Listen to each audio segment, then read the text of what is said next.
ঘুরতে আসেন তাহলে যেভাবে বাস দিয়ে ঘুরতে পারবেন সুন্দর সুন্দর। আর সিগন্যাল পার হওয়ার জন্য এভাবে দাঁড়া থাকতে হবে, গাড়ি যতক্ষণ নিয়ে যাবে তখন পার হইতে পারবেন না। এটা হচ্ছে স্বাভাবিক একটা বিষয়, এটা সব জায়গায়। আমি জাস্ট বললাম একটু সতর্কতার জন্য। যাই হোক, এখন ওই পাশে রোদ, আমি একটু ওই পারে যাব, গাড়ি নেই পার হবে ইতালিতে। বাঙালি কোনো জায়গায় সিগন্যাল মানে না, এটা হলো এই দেখাইছে মনোবর্তিনের লেগে এবং যে হরেন দিছে ওই চাও এবং যে হরেন দিছে যে ও আরে যেভাবে খালি বিড়ি দেখতে পারবেন, বিড়ি খাওয়া কীভাবে বিড়ি খায় ওরা,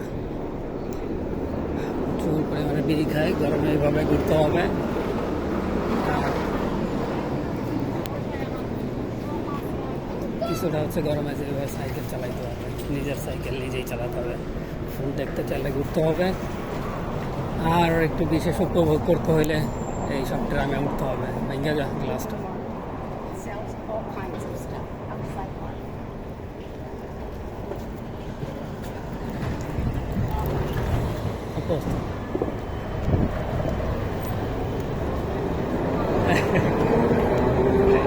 কইলাম যে ঠিক আছে তুই যেতে পারস, পয়সা ছিল যে ওর গ্লাস ভেঙে যায়নি।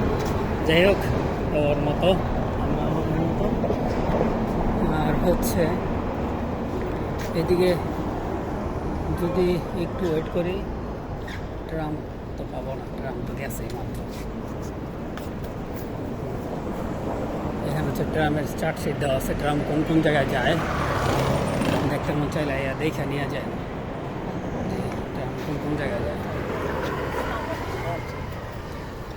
বেশি গরম লাগলে এরকম একটা ঝাঁকা মাথায় দিতে হবে, এরপর হচ্ছে ঘুরতে হবে। আর এতই অনেক বেশি যদি গরম লাগে তখন হচ্ছে গাড়িতে ঘুরতে হবে, কারণ গাড়ি ছাড়া উপায় নেই। ঠান্ডা হলে তো কথাই নাই। যাই হোক, সাইকেল হলে তো আরও ভালো, নিরিবিলি একা একা খালি ঘুরবো। আর বিড়ি খাইতে মন চাইলে যে এই মাইয়ার মতো খালি বিড়ি ফুটতে হবো, ধোয়া ছাড়বো।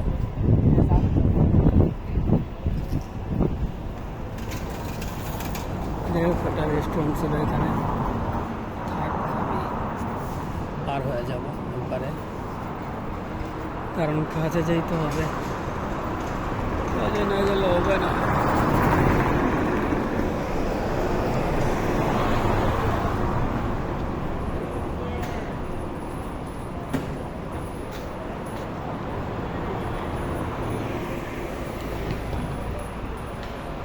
কত আস্তে চালাইতেছে, ঘুরবো মনে হয়।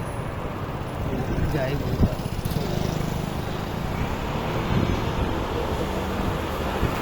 আসসালামু আলাইকুম। যাই হোক, বলতে বলতে কাজের এখানে চলে আসলাম, এই আর কি। Bye bye.